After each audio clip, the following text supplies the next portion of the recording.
Jésus, à cause de la joie qui était devant lui, a enduré la croix, ayant méprisé la honte.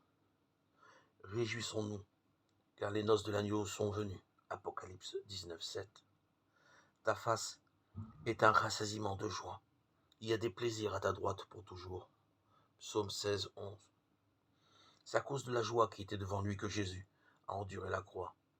Quelle était donc cette joie dont la perspective soutenait Jésus au milieu de pareilles souffrances? Elle comporte trois aspects liés les uns aux autres. La joie du Sauveur, Jésus se compare lui-même à un berger et compare les hommes à des brebis perdues qu'il cherche. Lorsqu'il retrouve une brebis, le berger la met sur ses épaules, tout joyeux. Cette joie, c'est celle du Sauveur pour chaque personne sauvée. C'est aussi la joie du ciel pour un seul pécheur qui se répand. Luc 15, 5, 7.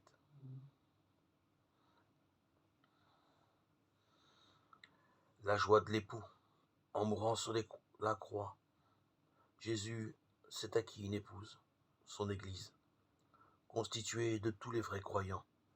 Bientôt, il se présentera à son épouse glorieuse, sainte et irréprochable, Éphésiens 5, 27, et la prendra auprès de lui.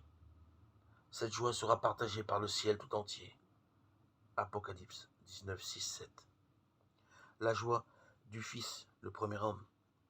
Adam avait douté de Dieu, lui avait désobéi, il avait déshonoré. Jésus, le Fils de Dieu, envoyé sur la terre par son Père, est venu comme un homme. Il s'est confié en Dieu et lui a obéi jusqu'à la mort, en donnant sa vie sur la croix. Là, il a satisfait les exigences de la justice et de la sainteté de Dieu, qui devait punir le péché. Il a démontré l'amour de Dieu, qui a sacrifié son Fils pour sauver des pécheurs. Jésus a mené à bien l'œuvre de la croix que son Père lui avait confiée. Dieu l'a prouvé en le ressuscitant et en le faisant asseoir à sa droite. La présence et l'approbation du Père font la joie du Fils.